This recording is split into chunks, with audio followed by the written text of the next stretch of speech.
जो श्रीलंका हमसे कभी मुकाबला नहीं कर पाता था, वो आज आंख में आंख डाल करके बात करने लग गया है। लिटरली विराट कोहली को श्रीलंकन बॉलर आंख दिखा रहा था। मतलब विराट कोहली को कोई अगर आंख दिखाता था ना, तो उसका जवाब वो बल्ले से ऐसे देते थे कि उसकी 7 पीढ़ी याद रखती थी। लेकिन अब पता नहीं उनके साथ क्या हो रहा है, उनको कितना बुरा लगा नहीं लगा पता नहीं, but as a Virat Kohli fan बहुत बुरा लग रहा है। 1997 के बाद से कभी भी श्रीलंका इंडिया से बायलैटरल सीरीज नहीं जीती थी। वो इंडिया को बुरी तरीके से हरा दिया है। इवन की T20 आई भी श्रीलंका अपने गलती से हारी है, जो कोलैप्स हुआ है, वरना वो T20 आई भी आराम से जीत रही थी। आखिर इतना जल्दी टीम को क्या हो गया है? मतलब कहां से हम कहां चले आए हैं? ये डाउनफॉल क्यों देखने को मिल रहा है?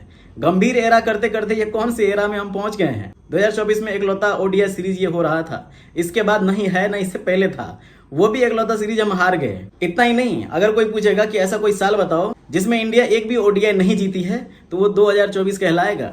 अब ओडीआई डायरेक्ट 6 फरवरी 2025 को है इंग्लैंड के साथ। क्या विराट कोहली अब चेस मास्टर नहीं रहे?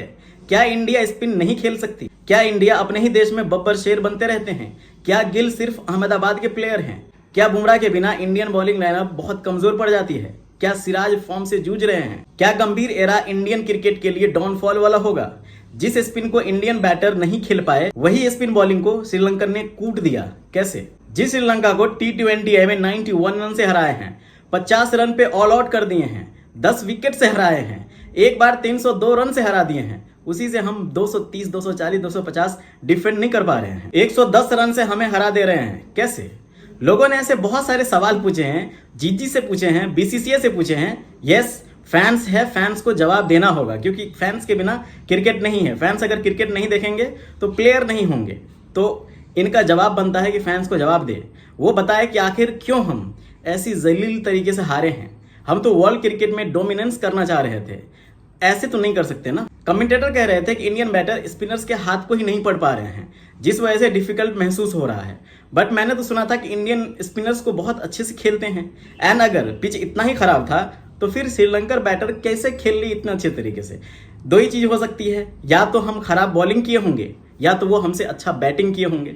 एक बहुत चिंता करने वाली बात यह है कि जब इंडिया बांग्लादेश टूर पे गई थी, तब बांग्लादेश से बुरी तरीके से इंडिया हारी थी, और सेम श्रीलंका जब गई तब बुरी तरीके से हारी। ऐसा तो नहीं है ना कि ये लोग ऑस्ट्रेलिया, इंग्लैंड, न्यूजीलैंड जैसी बड़ी टीम है, और इन लोगों को तो हम हमेशा अच्छे से हराते आए हैं।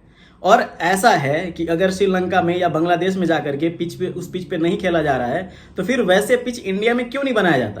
क्यों सपाट पिच बनाया जाता आईपीएल में? आईपीएल में फिर उस तरीके का पिच बनाया जाए, ताकि हमारे बैटर जब बांग्लादेश जाए, श्रीलंका जाए, तो वो यूज टू हो जाए पिच के, फिर वहां खेल पाए। और ये शर्मनाक हार इंडिया के लिए इसलिए भी है क्योंकि श्रीलंका के 5-6 रेगुलर प्लेयर खेल ही नहीं रहे थे। आपको क्या लग रहा है कि इंडिया ने कहां मिस किया?